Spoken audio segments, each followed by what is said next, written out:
শ্রীলঙ্কার বিপক্ষে জয় আত্মবিশ্বাস দিয়েছিল বাংলাদেশকে। সেই আত্মবিশ্বাস নিয়েই নাজমুল হোসেন শান্তর দল লড়তে নেমেছিল দক্ষিণ আফ্রিকার বিপক্ষে, কিন্তু নিউ ইয়র্কের মাঠে তীরে এসে তরি ডুবে বাংলাদেশে 4 রানে হেরে সুপার 8-এর পথে একটু হলেও বাধা পড়েছে সাকিব শান্তদের। তবে বাংলাদেশের জন্য সুখবর, এখনো তাদের হাতে আছে 2টি ম্যাচ।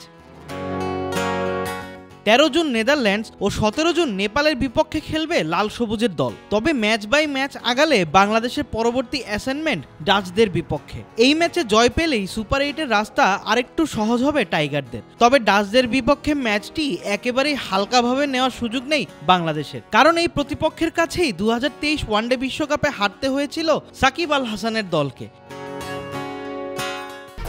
1, 2, 3 ঢাকায় জমি জিতে নিন 100% ক্যাশব্যাক সহ 20 কোটি টাকার পুরস্কার।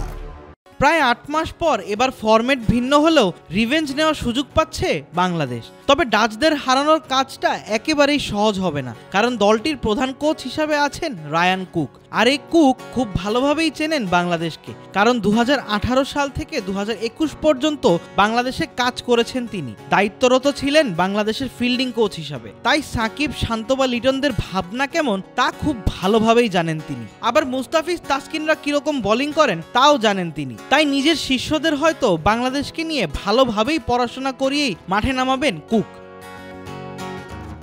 যে কারণে হয়তো নেপালের সাথে জয়ের পর বাংলাদেশ শ্রীলঙ্কার ম্যাচ নিয়ে দুশ্চিন্তাই নেই নেদারল্যান্ডস কোচ। নেপালের বিপক্ষে জয়ের পর সংবাদ সম্মেলনে তিনি বলেছেন, এবারের বিশ্বকাপটা একেবারেই ভিন্ন।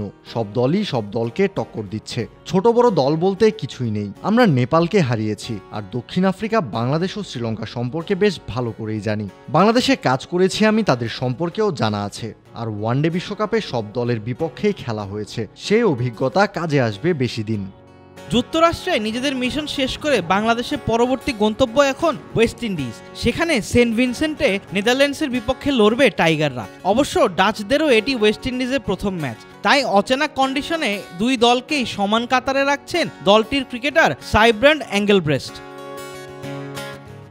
অবশ্যই আমরা দৃঢ় বিশ্বাস করি যে আমরা বাংলাদেশ ও শ্রীলঙ্কাকে হারিয়ে দিতে পারি। আমরা ম্যাচ বাই ম্যাচ ভাবছি। আমাদের সব পরিকল্পনা ছিল এতদিন দক্ষিণ আফ্রিকার ম্যাচকে ঘিরে। এখন আমরা বাংলাদেশের ম্যাচ নিয়ে ভাববো কিভাবে তাদের আটকে দেয়া যায়। আমরা নিজেদের দিনে যে কাউকে হারাতে পারি এবং সবার সাথে লড়াই করার ক্ষমতা আছে। টি-20 ফরম্যাটে এখন পর্যন্ত 4 বার মুখোমুখি হয়েছে বাংলাদেশ নেদারল্যান্ডস, যার মাঝে 3 বার জিতেছে বাংলাদেশ, 1 বার জিতেছে ডাচরা। তাই এবার ডাচদের বিপক্ষে নিজেদের চতুর্থ জয়ের লক্ষ্যে 13 জুন মাঠে নামবে বাংলাদেশ। আর সেই সঙ্গে সুপার 8-এর পথ খোলা রাখার কাজটাও করতে হবে শান্ত বাহিনীকে। আবিদ মোহাম্মদ, ক্রিক ফ্রেন্সি।